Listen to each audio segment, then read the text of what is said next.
I'm not. Okay. So just I'm a not gonna jinx disclaimer. it. So this meeting also for all participants, if then they want to ask for questions and everything, this will be recorded, and this is actually part of the ICOG initiative event. So it will be also, thanks Joo-Hyun actually for allowing for it. It will also be shared also afterwards in the channels of proper of the initiative. So also for us, to if we want to remember something or to have additional look to ask you more informed question in the future, definitely this will be helpful. So I'm seeing people are entering now. So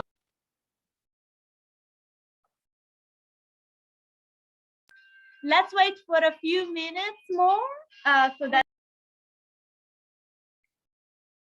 All right.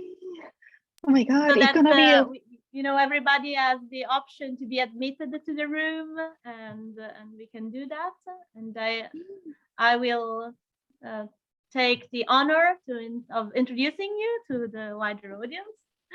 So I will start by thanking you in the meantime to be part of this, to allow us to share with you. So it's 4. So usually, the Italian standard requires at least 15 minutes wait. We won't be doing that, but just a little longer. Yeah, I think that's totally fine. This is the first experience to give a talk for Italian Institute. I am excited. And then it's the first time I was heard that it's gonna be uploaded to the YouTube channel. So I said, oh, I'm gonna be in the permanent record. For sure you will. And here also among the audience, you'll see both the members of the Italian Institute of Technology, but also members of the wider initiative, which is the ICOG one, that encloses a wide number of researchers coming from different backgrounds and different institutions, I would say worldwide, that are really interested in this challenge of creating a cognitive architecture for a robot, and on understanding better what makes human cognition. So I think that your contribution will be very interesting and could raise a lot of interesting questions among us, also coming from let's say very different standpoints. And I'd say I could start just to gain a bit of time, also providing a short bio that you shared with us about Professor Song. So I'm really happy to have her today. And she is an associate professor at the Department of Cognitive Linguistic and Psychological Sciences at Brown University. She received her bachelor from Seoul National University in Korea, and her PhD from the Department of Psychology at Harvard University in 2006. She had a postdoc in system neuroscience and neuroimaging at the Smith-Catterwell Eye Research Institute in San Francisco, and then she joined Brown University in 2010. She won the National Science Foundation Career Award in 2016, and she is the associate editor of a number of journals, among which the Journal of Experimental Psychology General and the Journal of Experimental Psychology Human and Perception and Performance. And another thing that I have to confess, Joo-Hyun, I shared with my students, is that you also worked on making science more accessible to the public and K-12 students. And so you participated in the SciTunes initiative, multimedia science cartoons. So this is a science education program fostered by Brown University Science Center. And I share them, and if also for the listeners, if they are interested, Joo-Hyun shared the links of some of these YouTube little clips, and I think they are very helpful to explain to a wider public and a wider target complex concepts. I found them very, very informative. And also she's active in promoting the reorientation of female scientists. And therefore she serves the leadership team of Women in Cognitive Science.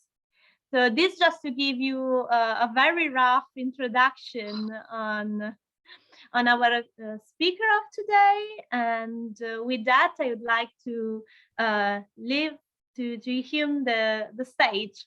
So thank you for being here. Thank you, thank you. Thank you so much, Alessandra. Thank you for nice introduction. So everyone, I know that this is a kind of a hard to see you at the same time giving a talk. So feel free to interrupt me anytime. And then also just to lower your expectation. Alessandra set up the too high bar, so that which I'm gonna soon to disappoint you. So lower your bar and then the relax and then the tell me. So tell me also the acoustics that does not work. I kind of experiencing the Zoom, sometimes the connection unstable, the sound is not loud enough. So I will go through. So today I would like to talk about how does the action per se can affect perception and cognition. So in our daily life, from making a beautiful stitches, making yummy pie, performing complex surgery, and then even fixing watches. How many watches I broke, I attempted to this at home.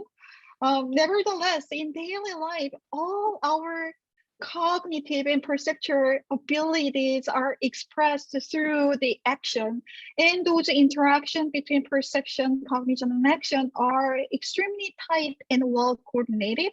So before entering the talk, I will just give you some overview about what my lab is working on, so that if you're interested in any of other topics that today I don't deal with, just feel free to let me know.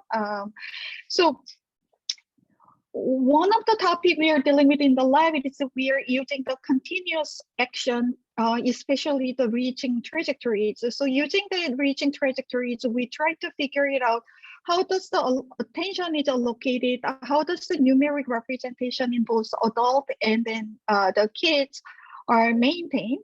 And also, we want to study the cognitive control in both the spatial and the temporal domain using this goal-directed action. I also attempted to read out what kind of a perceptual stimuli is processed under subliminal threshold level. And my lab is also in general interested in how does the action systems are invested for the cognitive decision making. In that sense, it's not the level of which university I should go, but it is more like which target I should reach to, or which target I should make an eye movement. And also we are interested in the accumulated history and the future anticipation. So what you choose for previous trial is how it influenced the current trial. And then what you plan to choose in the future is influencing the current situations. And also, my lab tend to discover some counterintuitive result. Often people believe that the more salient distractor would interfere with our attentional location and decision. However, in my lab, we found that actually the more salient distractor, irrelevant information can be suppressed better for goal-directed action. And then we also demonstrated that learning some kind of a motor skill, very simple sensory motor skill under distraction, which does not interfere with your motor learning per se, but it actually helps you to remember motor learning later.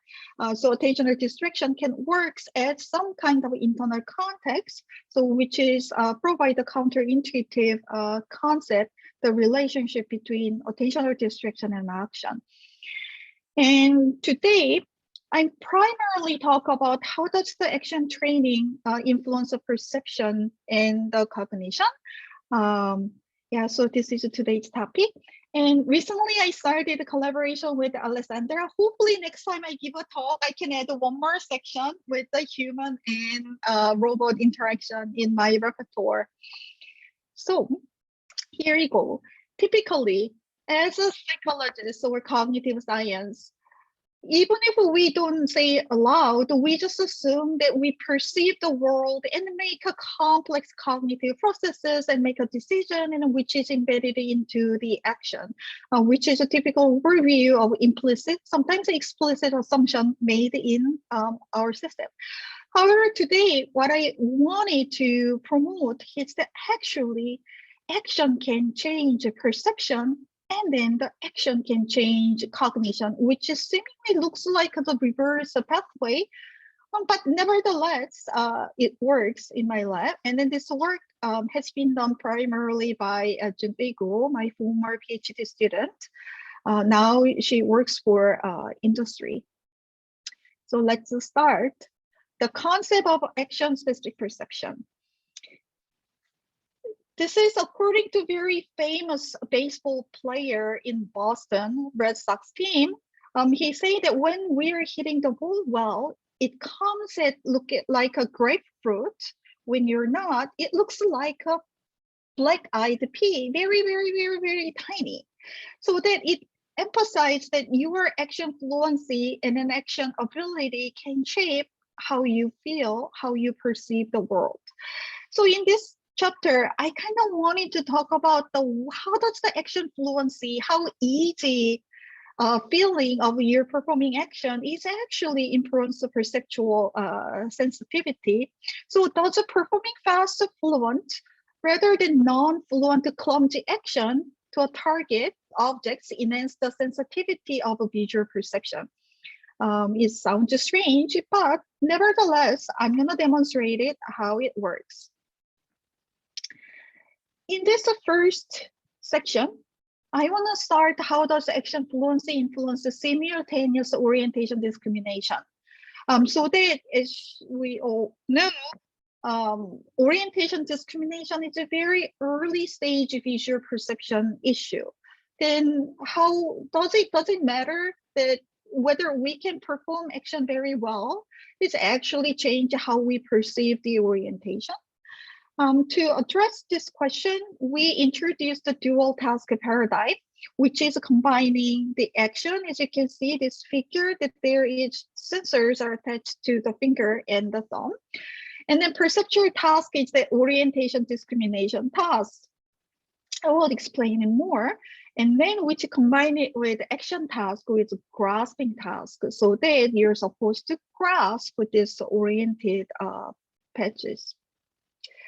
And we manipulate action fluency. So I'm gonna explain step by step how we manipulate those fluency, and then how does this task works. Task works, we first present a fixation point, and then there is a garble patches, oriented garble patch presented very, very, very, very shortly. It's about 100 milliseconds. This is the first stimulus and disappeared. And then after 200 milliseconds later, and then the second stimulus appears on the same locations, and it remains until subjects perform and grasp. Their instruction is that matching the thumb and index along those axes, long axis of garble patch. So then, after that, they have to determine whether this stimulus 1 and then stimulus 2 is the same or different orientation. So stimulus 2 is one of two orientation, but stimulus 1 is only tiny bit tilted differently from stimulus 2, or exactly the same. And subjects have to report, yes, it is the same, or yes, it is the different. So how do we manipulate the action fluency in this setup? What I meant of action fluency is the difficulty of grasping action. So we manipulate is hard to the easy. It is a low action fluency versus a high action fluency. To manipulate this action fluency, we manipulated the target orientation on the screen side. So 135-degree left tilted, as I depicted in the picture, we instructed subjects to grasp like it. If you're a right-handed person and stimulus is on the left side, you have to grasp in this way. This is a very awkward, twisted grasping. And then if a stimulus is presented on the right side, it's a little bit better, right?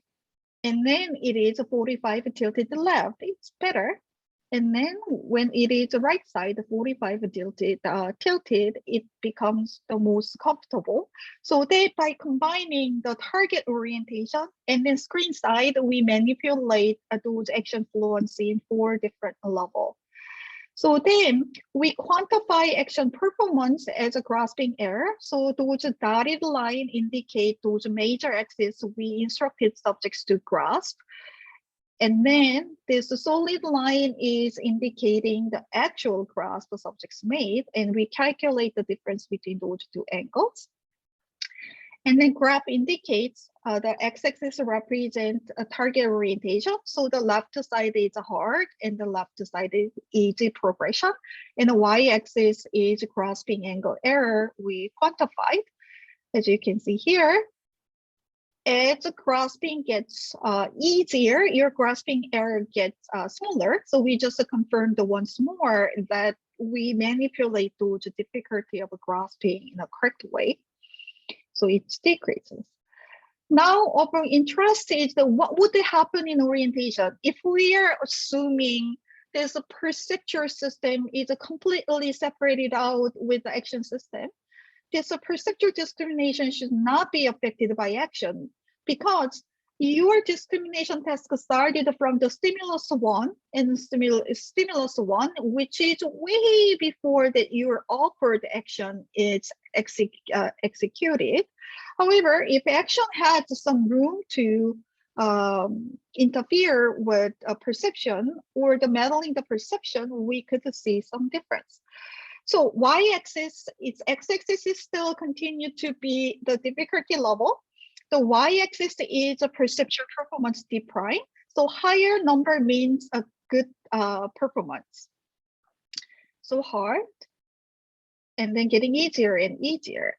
So what it says is that it has the opposite pattern. So as your grasping gets easier, your perceptual discrimination gets better. So somehow, how fluent action you can perform towards a target is modulating your perceptual discrimination ability. So then we wonder whether actually there is within each individual, there is a relation between action and perception performance. So that we measure action performance and then the perceptual performance. And then within one subject, this is just a cartoon example, we normalize angle errors, and then we plot those D prime, and we calculate the slope. So our argument is that if they are related, and then we plotted all those slope in the histogram, and then what we found is the smaller grasping error is tend to make the better orientation discrimination. That means that the majority of individuals should show some negative correlation because you're lowering your grasping error, it's increasing the number of D prime.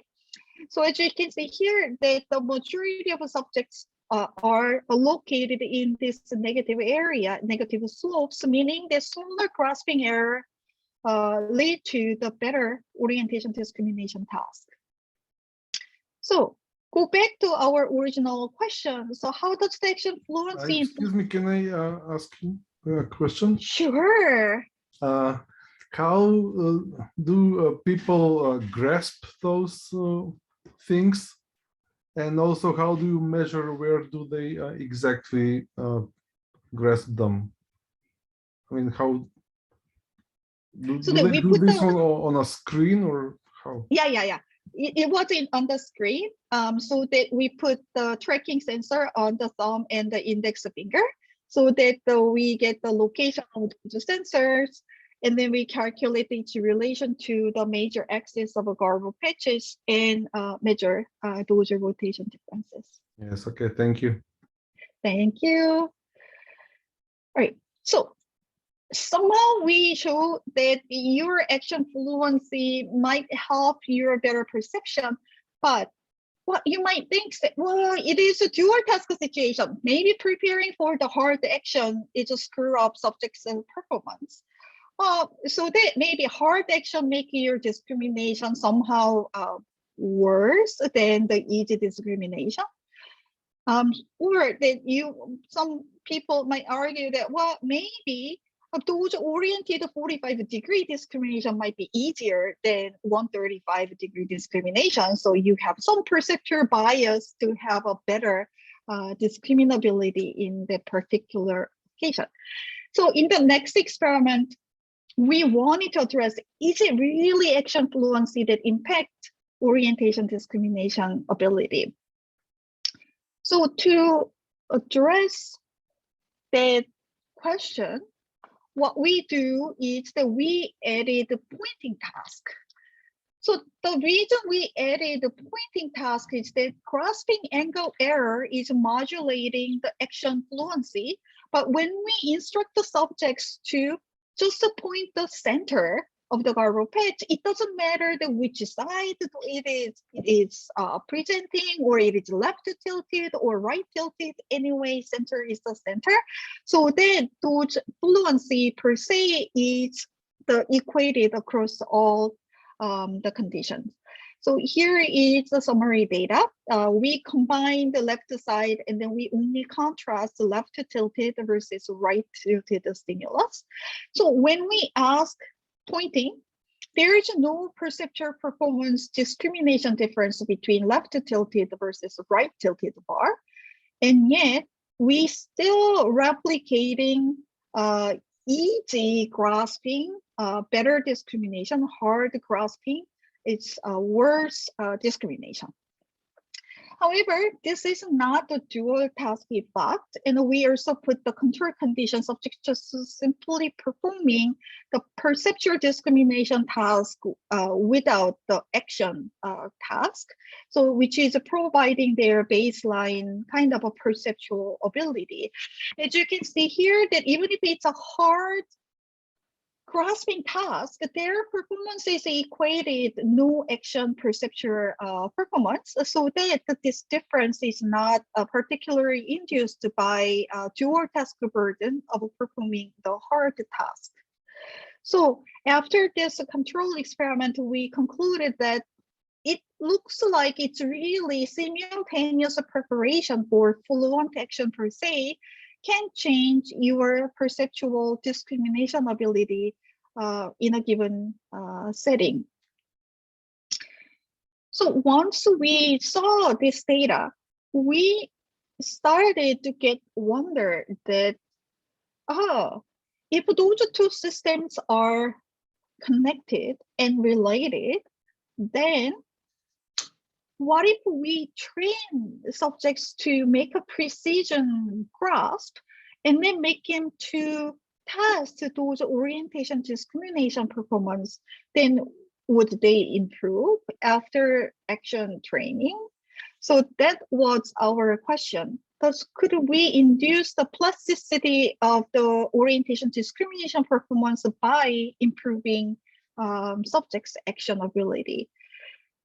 To address this question, we set pre-task.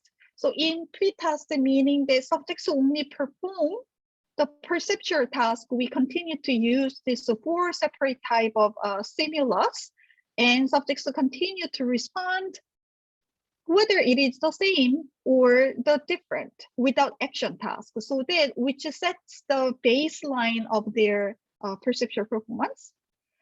And then during training section, we set the 2 separate group of training.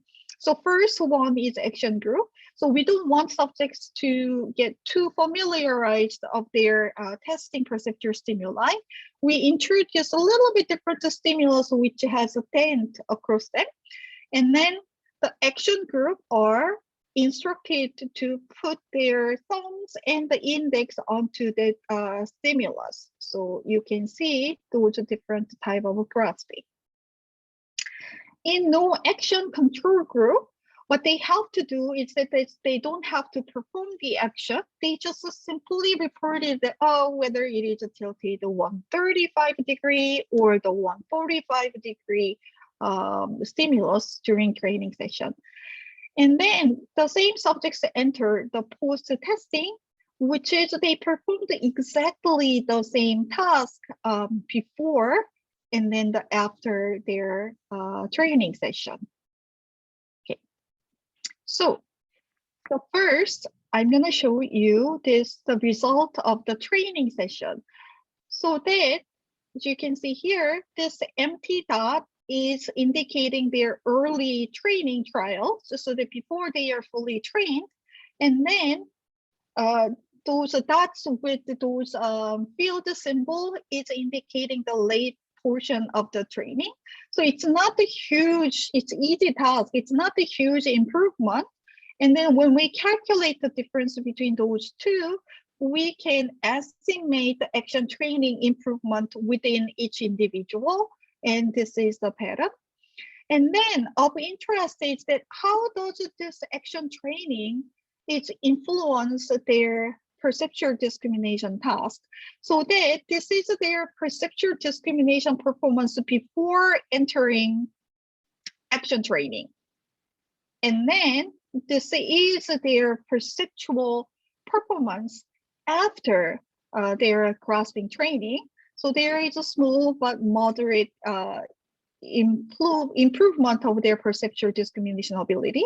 So that in each subject, so we can calculate those, how much you improve after this action training, and we plot it as a perceptual improvement index. Then what we wondered was that action versus a perceptual performance is how does it improve? So that in theory, if they are related, what we envisioned was that within each subject, the magnitude you improve in action training and the magnitude you improve your perceptual task before and after, those magnitude would be related. So the more you improve in precision, which will improve more deprime the perceptual performance. And then we calculate those slopes between two indexes, and then we plot here. So as you can see here, the majority of subjects demonstrated positive slope. That means that given subjects improve more in their grasping precision, they also improve more on the perceptual improvement. So that is our main experimental group. And then here, I'm going to also quickly plot the control group's improvement. This is easy task 135 versus 45 discrimination, which is not much room to improve, but nevertheless, the subjects improved a tiny bit of accuracy percentage across the trial. So then we also measure their perceptual improvement. This is a pre-test, and then this is a post-test. And then there is some improvement. Also, this improvement can serve as a baseline of, the test-retest improvement index. So then we conducted the same correlation between their action improvement, action training session improvement, and then their perceptual improvement. And then when we plot it, there is no clear bias. Its subjects are just shows that both positive and negative, so that there is no clear trend of improvement. So compared to the action training group, you can see a clear difference between them. So how does action precision training improve the orientation discrimination? At the end of this one, at least we did not have a long-term enhancement effect. But at least within an hour, very short period session, and this short-term grasping can actually enhance your perceptual discrimination compared to before. And then we say that it not only works for simultaneous preparation, it also works for training, and especially magnitude of perceptual improvement is linked to the magnitude of your improvement in the action fluency. So to wrap up this section, So we wanted to propose that preparing highly fluent action can facilitate the simultaneous and at the same time the simultaneous oriented discrimination. Also the training works, and then within individual, those magnitude if affected by the action and then the magnitude affected by the perception are closely linked. So that we think so action can serve as a medium to facilitate the perceptual discrimination. So this is the first section to linking the action with more the perceptual early visual perception. So if you have any questions, I can answer, or that I can move on to the next.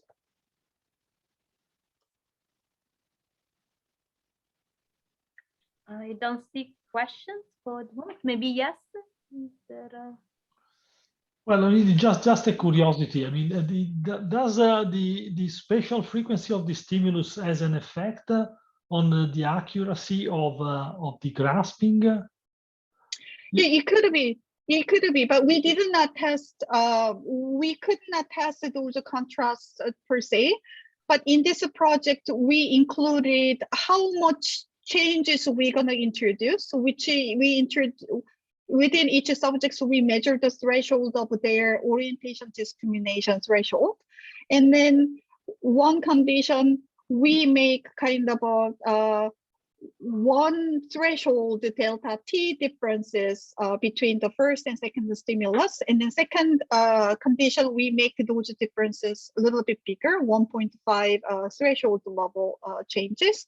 In both conditions, we found the consistent result, so that the action fluency is linked with their perceptual discrimination.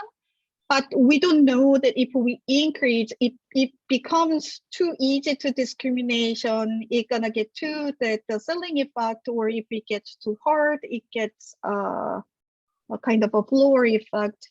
That's a good question. We haven't tried it yet.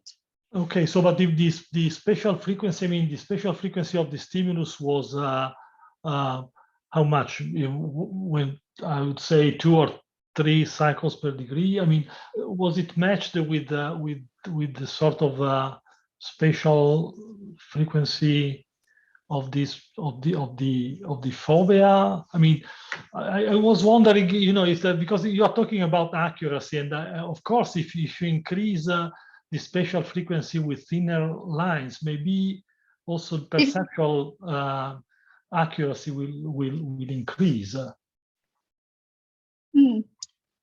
I don't remember the exact cycle per degree. I think it's 2 to 3 cycles per degree. I think it's roughly. We did not thoroughly delve into the spatial frequency issue. So we thought that okay, it's good enough. 100 millisecond presentation subjects has sufficiently enough the information can perform the change detection task. Okay, thanks. Thank you. Thank you. In the next chapter, you know, in daily life, we perform lots of combination of more planning and then playing the music and then performing this fancy break dance. It also involved in the timing of the precision of your motor performance and also the perception of time per se. So in the second section, this is an ongoing collaboration about how does the timing, motor timing and the time perception is linked. According to previous studies, motor timing is related to the time perception. So for instance, if you are asked to do the finger tapping or foot tapping with the instructed interval, and then if you are asked to discriminate the perceptual time around those instructed intervals, their performance are related. So that if you are better at the finger tapping, and then you're better at the perceptual time. So, but this is a purely correlational study. And then also this is when you are instructed to perform the certain interval by the experimenter. However, what we wonder is that in daily life, we perform the much more complex movement. We acquire the new skill, but we never be asked that, oh, you have to throw a ball within 250 milliseconds, or that you have to juggle every 400 cycle.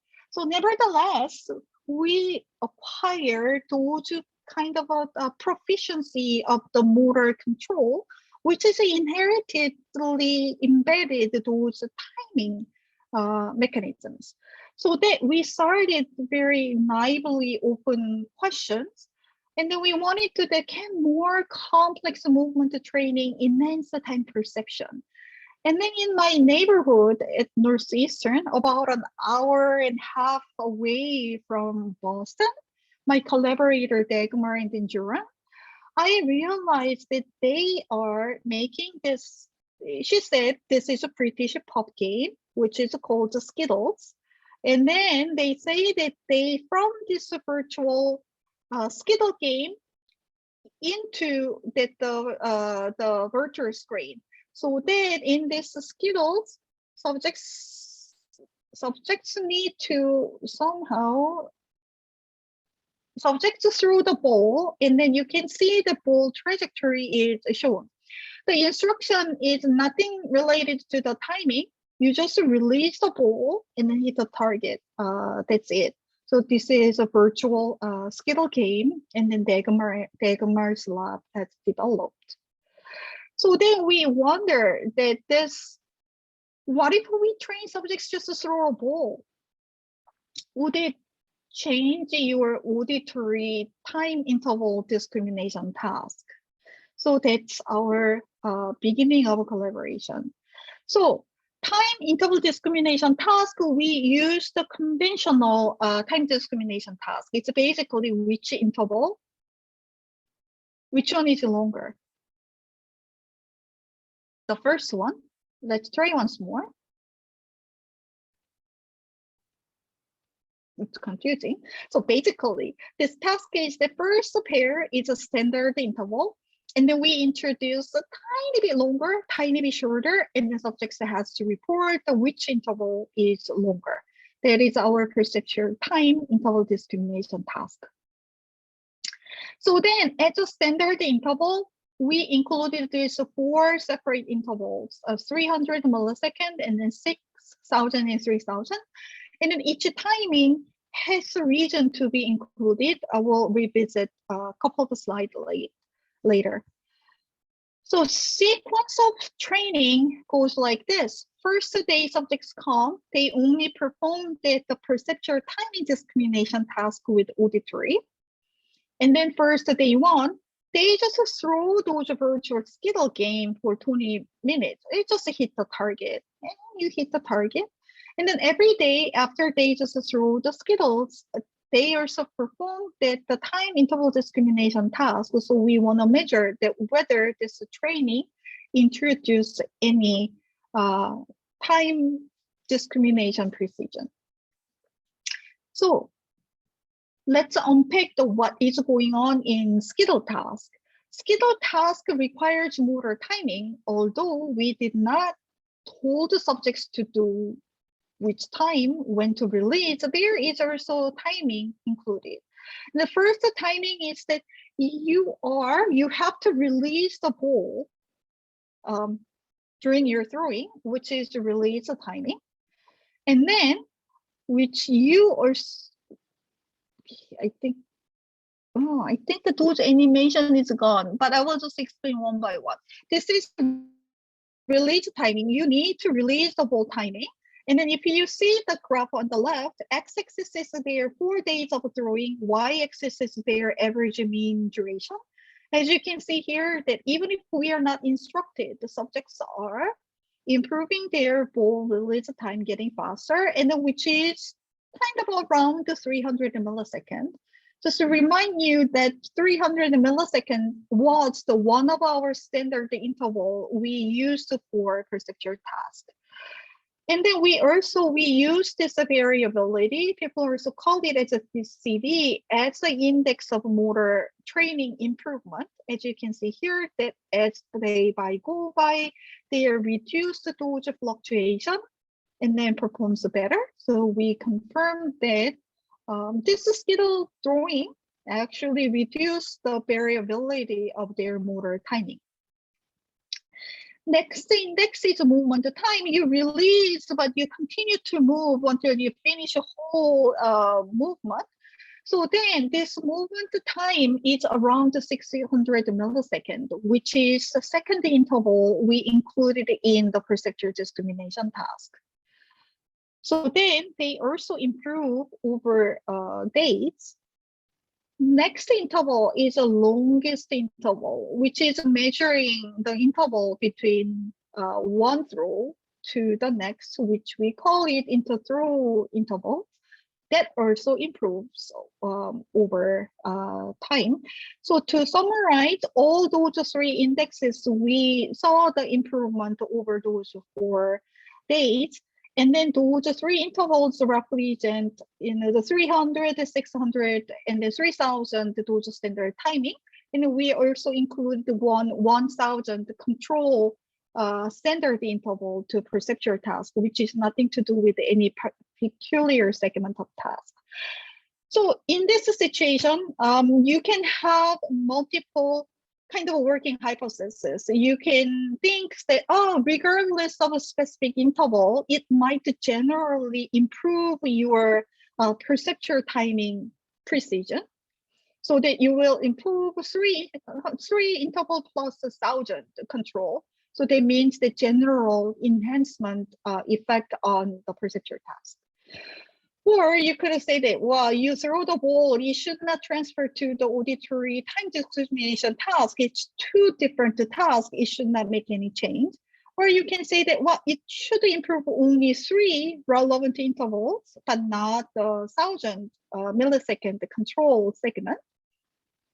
Or you could say that, well, it looks like your ball release time, which is determining that the trajectory of your ball, which is essentially determining the success of your goal acquisition. So it might be only the release time can only be selectively improved compared to any other task. So let's see how it works. So we also analyze the performance in day by day in time perception task after those motor tasks. And here is the data, how we did it. We fit that psychometric function between the 2 interval differences in delta t, and then y-axis represent the proportion the subjects say that second one is longer. And then we calculate the SD, which is give us like the slope, the sensitivity changes, so that we use that changes as our threshold, the measurement of their performance. And then here we go. So y-axis is a threshold, so the lower means good. And each gray dot procession is indicating their threshold for every day.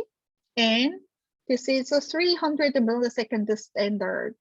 And this is a 600 millisecond standard. And this is a 1000 millisecond control condition. And then this is a 3000 control. To compare this different lengths, we calculate wave refraction so that the different lengths can be calculated compared to together. And then here is the data. What we can see here is that when it is linked to 300 milliseconds, which is related to your ball release time, over training, you reduce your threshold. You actually gets better. However, other timing, related movement release or the control, or much longer 3000 milliseconds, the slope does not change that much. So the left side bar graph is plotting the average slope once we fit the individual subjects regression line. So what it says is that it looks like those training is a selectively enhanced perceptual discrimination, auditory perceptual discrimination around those 300 milliseconds, which is linked to ball release time. So only timing interval corresponding to the release time shows the improvement. So once we perform this, we actually interested in the relationship between motor timing and then time perception in the subjects. So what we do is that we correlated the improvement of motor and the perceptual timing, so that the reduction of a perception threshold we can measure every subject, which gives us the one slope number, right?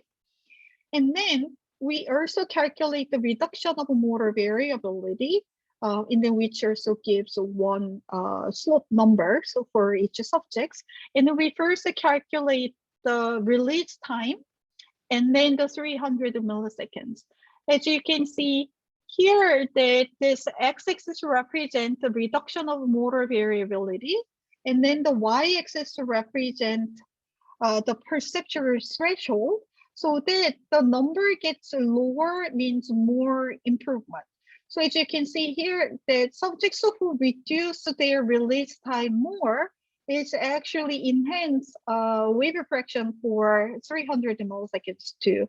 So those things, improvement of motor timing is positively correlated with improvement of time perception. So this project is still ongoing. It's all, so that I can probably in a couple of months, maybe we can wrap up and then give you the concrete data. So, but those relationship does not exist, movement time and the 600 millisecond or the interthrough interval and the 3000 millisecond. It's not surprising, right? Because you don't improve your perceptual timing, all those intervals, so that they are not correlated.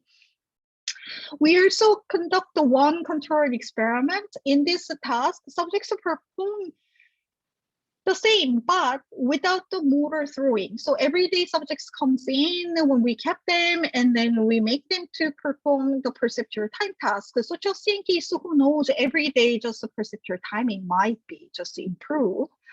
However, that doesn't happen. When subjects perform the perceptual discrimination, auditory discrimination without the skills, they do not improve. It's more like a constant function. So that time perception did not show any improvement without the motor timing. So what tells us that learning the motor timing without any specific timing instruction is actually can enhance time perception. So this is emergent motor timing through just kind of a simple repetitive actions. So never be the focus of instruction or the no emphasis. It's just naturally emerging timing is very selectively modulating the timing embedded in the perceptual domain. So after this one, what we say is that throwing practice can change the sensitivity of a perceptual timing, and which is extremely selective. And the magnitude of enhancement of those two domains are very tightly linked. What excited us the most is that there is no specific instruction about the timing for the motor domain. It just happened. And then once it happens, that it can transfer to other domain like perception. And also our control say that it's something is special about your motor practice and motor exercise. So plasticity can be induced, but perceptual plasticity can be induced by the motor timing. I think this gives us more like direct behavior evidence demonstrating the link between motor systems timing mechanisms and then the perceptual systems timing mechanism. So motor timing can automatically transfer to our perceptual timing. Because of a pandemic, it was shut down. We lost the opportunity, but we had the chance to bring back about like 6 to 7 participants after a couple of weeks later, about 3-4 weeks later, whether they maintain this improved timing sensitivity. Surprisingly, yes.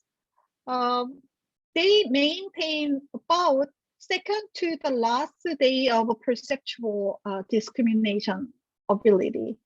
And then they maintain a bit better motor ability. So their throwing ability is very close to their last day of throwing ability.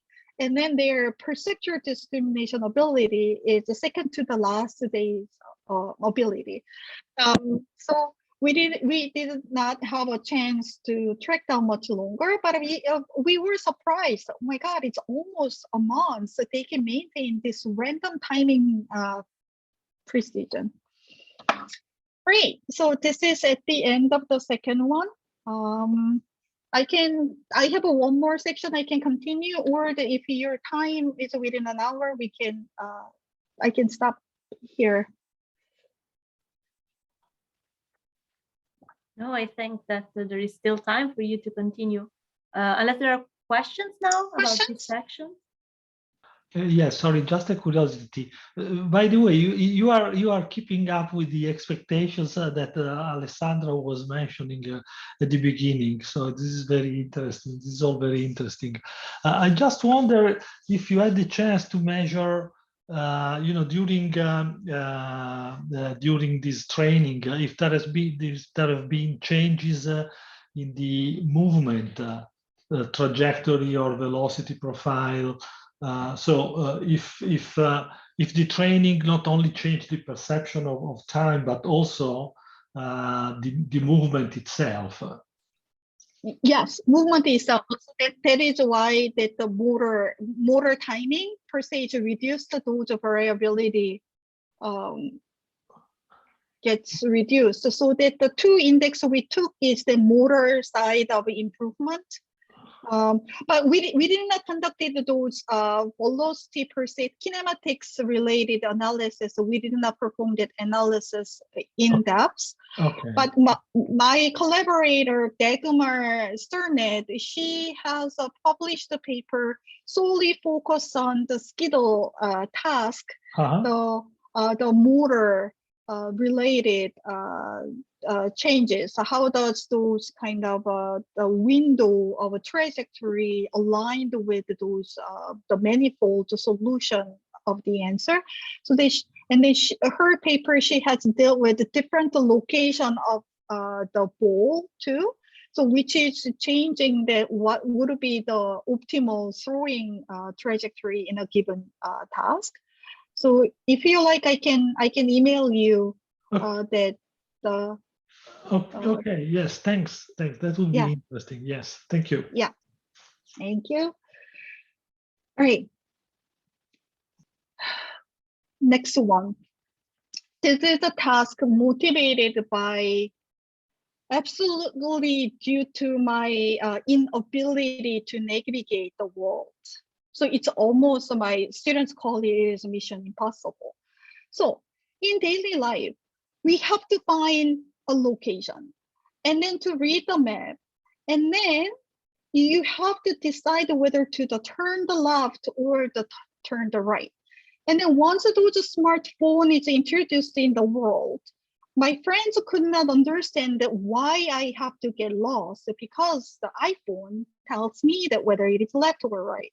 But however, it takes time until iPhone is rotated mapping onto my perspective, so that it's always I kind of tend to walk the opposite direction and has to be corrected.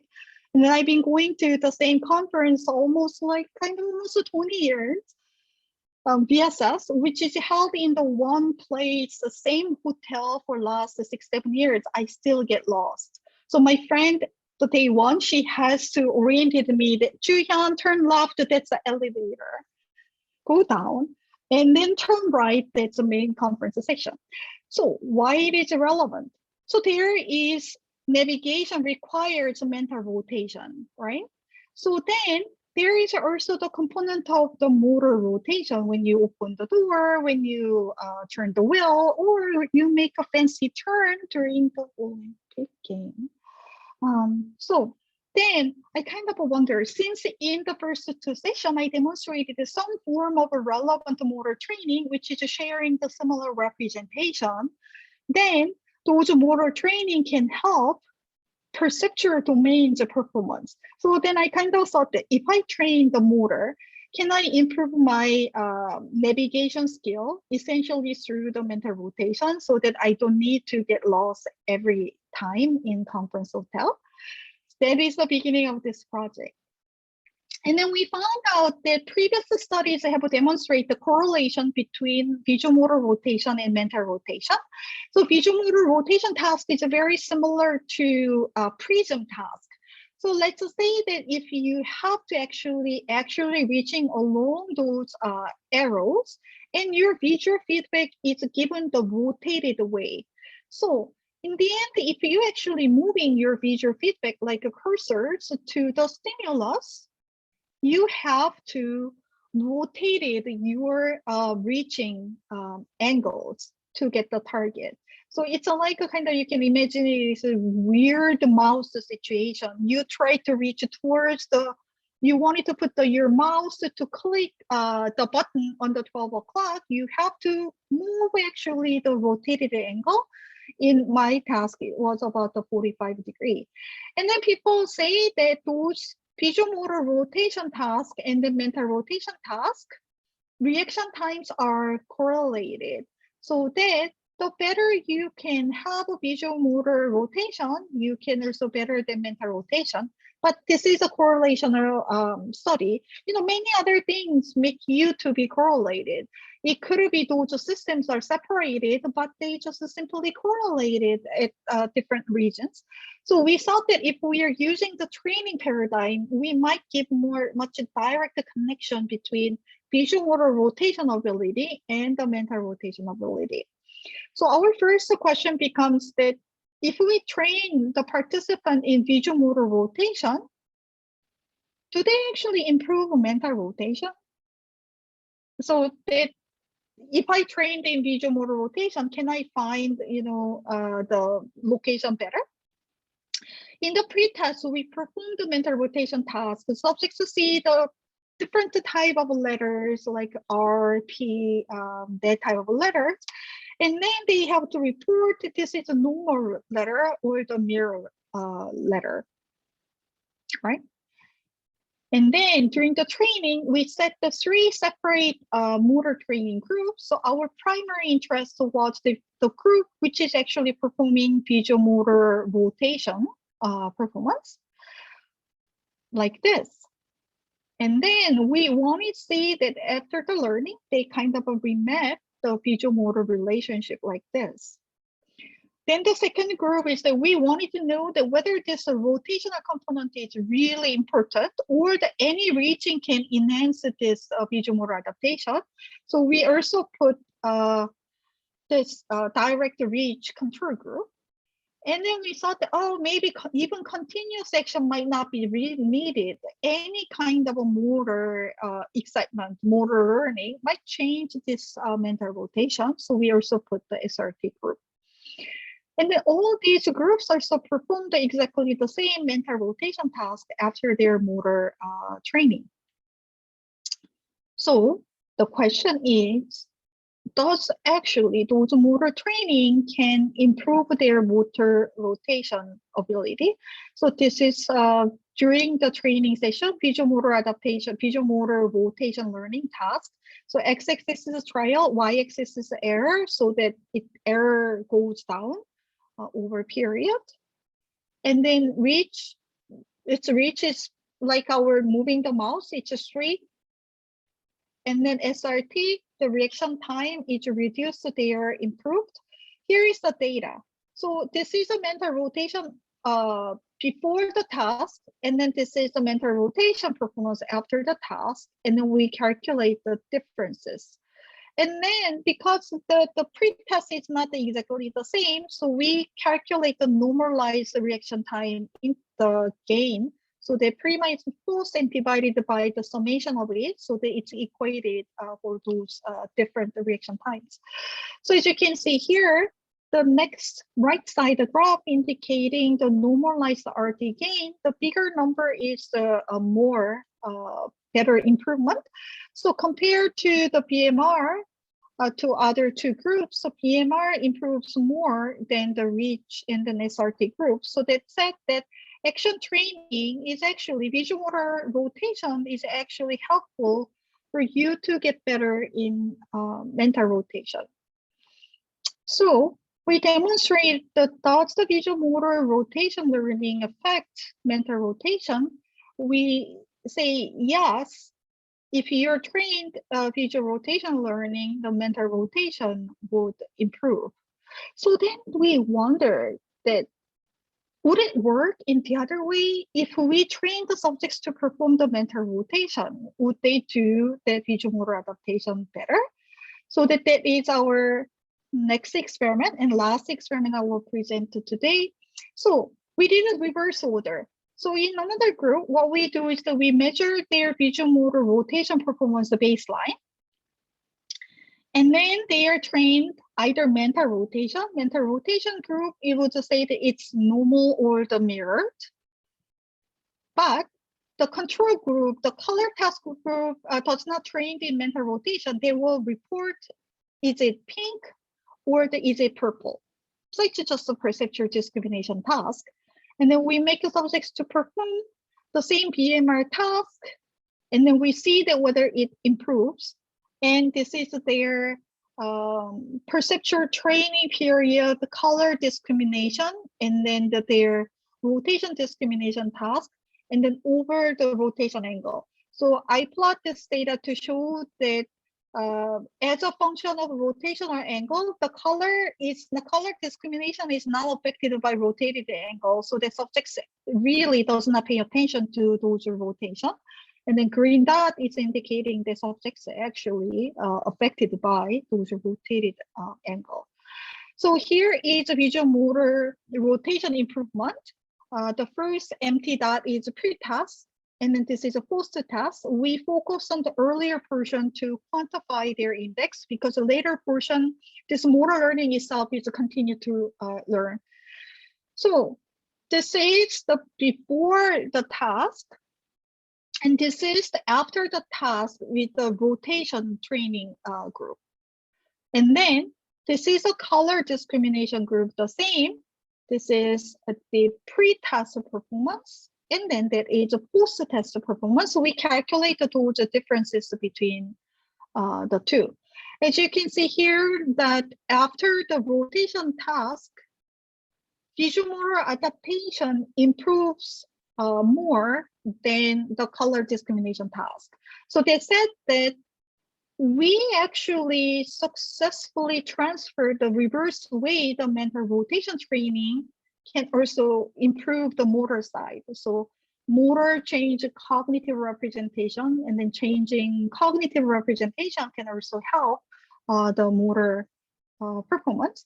So we found the bidirectional transfer between the mental rotation and visuomotor adaptation. So it gives us more stronger, robust indication of those connected system, and then or the more interactive systems between the cognition and then the action.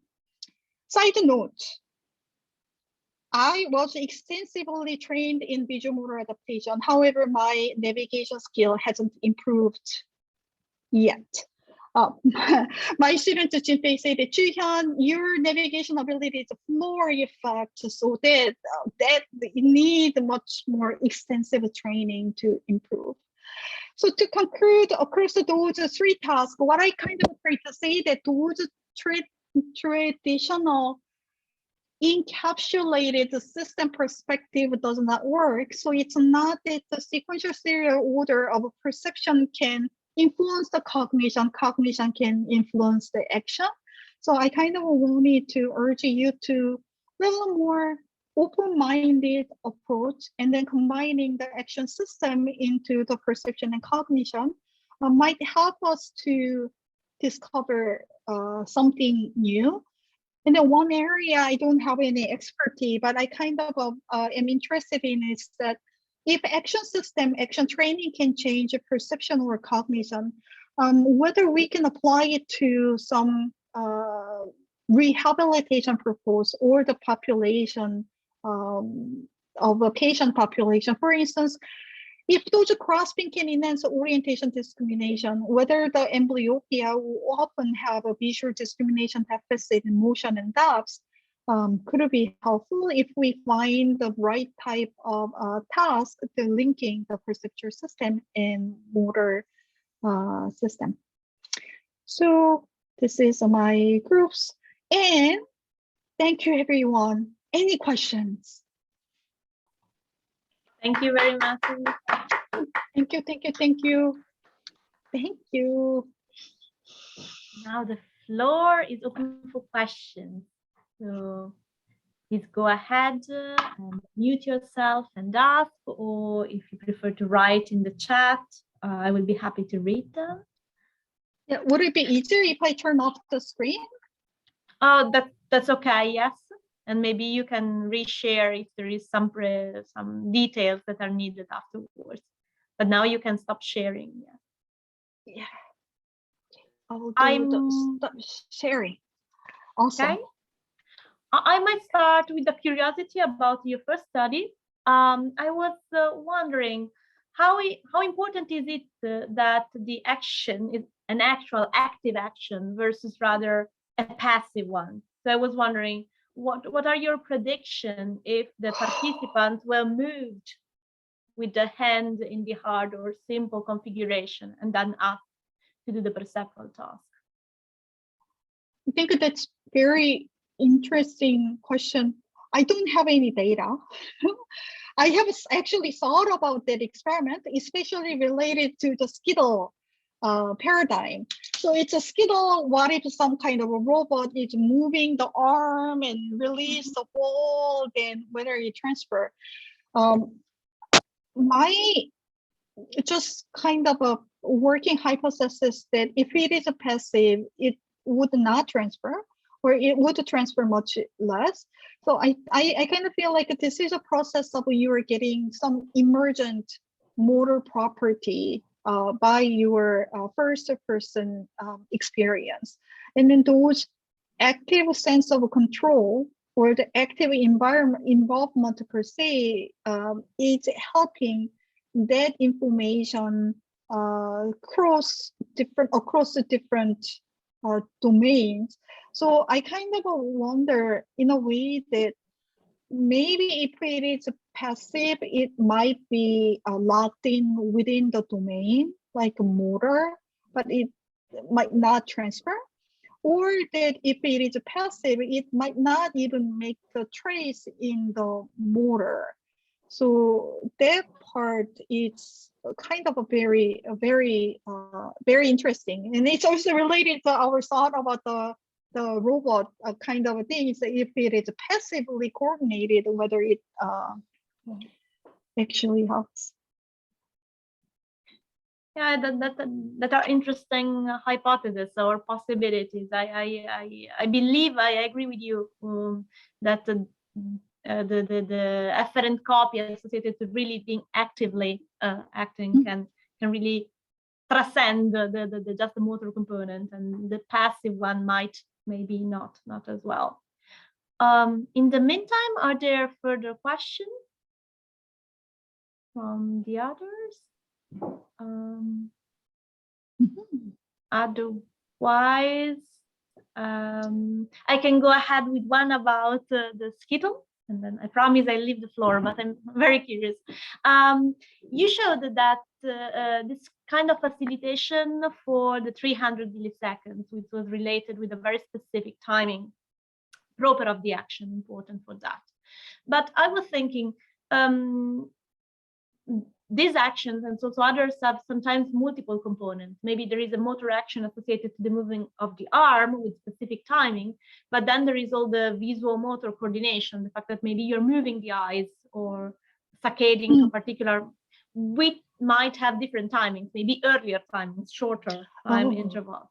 So I was wondering, do you expect to find a change in perceptual acuity also in this? I don't know if there were a specific, timing for the gaze movement as well, or do you think this is limited or very precisely connected to the movement, the action execution of the arm? Oh, excellent question. I actually don't know.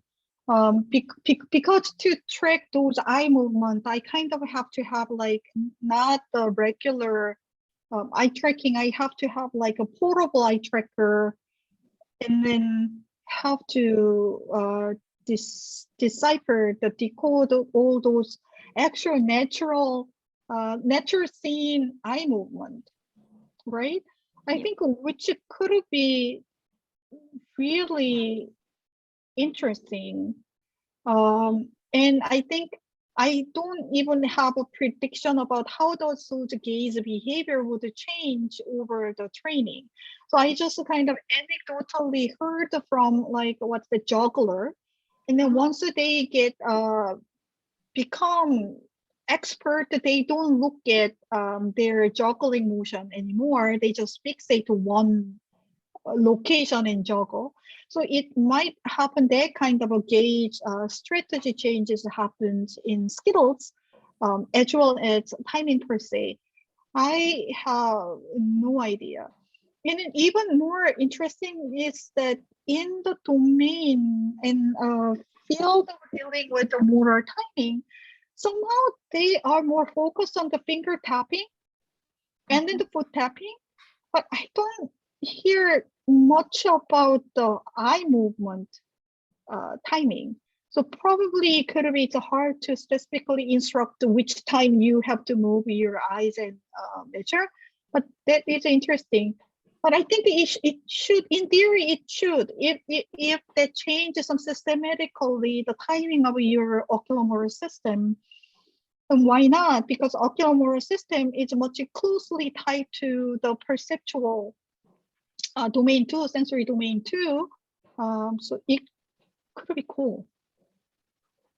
Excellent idea. I need more students, and then the portable eye tracker. Yes, I understand. Yeah. Thank you very much, Joo-Hyun. The question in the audience? Everybody's happy? Or you can just email me the later if you pops up some kind of a question. Yeah. Just a curiosity. I mean, what kind of relationship do you see between your last experiments and those experiments that were performed with prisms rotation? You know, when people were wearing prisms rotating the visual field. I mean, it was a very sort of a old kind of experiment that people did, and you know, after one day wearing prisms rotating upside down, people were to ride a bicycle. So I wonder what your last experiments adds or modify with respect to the to what was known with these prism rotation experiments. Oh, I think they are mostly parallel. So that one is more inducing the sensory domains of changes, and this one is that motor people wanted to more focus on the motor side of the changes. But consequently, both the prism rotation and this visuomotor rotation is induced remapping between your sensory feedback and then the motor planning signal. I think so in that region that I think prism rotation would induce a similar effect. The thing is that the problem of I cannot do the prism rotation is that once you prism adapted, I am changing sensory inputs so that when I make them to perform the mental rotation, I don't know what to expect. But I think in theory that should work together. But somehow my impression is that prism adaptation lasts longer than visuomotor adaptation, this type of sensory motor adaptation domain.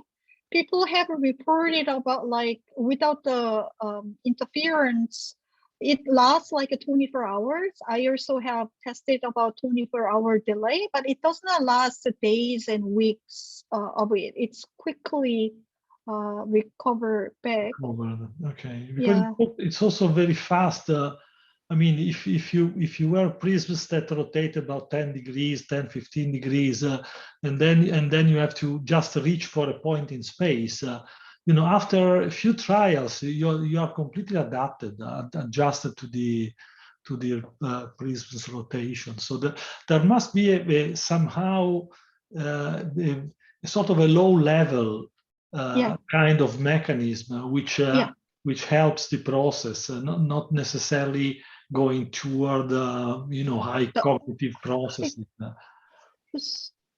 Absolutely. So that this motor learning community, previously people envisioning this type of motor learning is fully driven by low-level cerebellum-based error-driven signal correction mechanism. But recent 6 or 7 years, people realized that this visuomotor adaptation type, visuomotor rotation type of learning include cognitive strategy component. Okay. So that as those cognitive strategy component, people often link it to the working memory correlation. So that your capacity of working memory is related to your explicit cognitive component of visual motor learning. So, but the type of paradigm I'm using is in that sense a mixture of cerebellum-driven the error correction signal and some form of aiming. People call it the aiming type of strategy they can use for mental rotation, the visual adaptation. So in that sense, my task cannot tease apart that whether the mental rotation selectively improve cognitive component embedded in visuomotor rotation, or that it also improve cerebellum level of rotational signal. People say that the cerebellum also has the rotation related signal, so that's error-driven signal.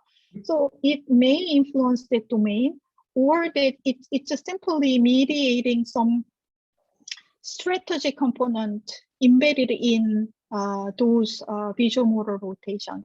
So that's really interesting question, and then I think I should do that experiment. And then also, you inspired me one thing, that the question becomes that while your visual motor rotation ability or the prism remapping ability lasts, do I continue to maintain improved mental rotation? Or that it is just a kind of you improve once and then those improved abilities just quickly dissipated, and then it was a kind of a glory last 15 minutes. Okay. So yeah, that part, I don't know. And then, but I know that I heard from the people who do the mental rotation, that improving mental rotation ability in the permanent level, it's extremely hard. It's as hard as improving visual working memory capacity. So it's also good question. Thanks. Thank you very much. Thank you. Thanks. Thank you very much. Very interesting. And thank you also for your availability to answer questions by email. If yeah, sure. Okay, yeah, and then would you please send me, like, I think Golito, I promised to send the Dagmar's paper. Yes. If you send it to me, I will be happy to share. Yeah, or I can email the Alessandra the paper. So whatever way, so email me and I will find the paper and send it to you. Thank you. Thank you. Thank you very much. Thank you. Thank you very much. Thank you, Alessandra. Thank you. Thank you. Thank you, everybody. And thanks to Hyun again for her presentation. I just remind you that the next ICOG talk will be on the 17th. And there will be, the presenter will be Lorenzo Caminelli, and he will present about faith, able, and their cognitive system, the role of emotion, personality, and trust in the design and control of expressive humanoids. And you can find more details on the reminder of the emails. And thank you for participating, and see you soon at the next ICOG event.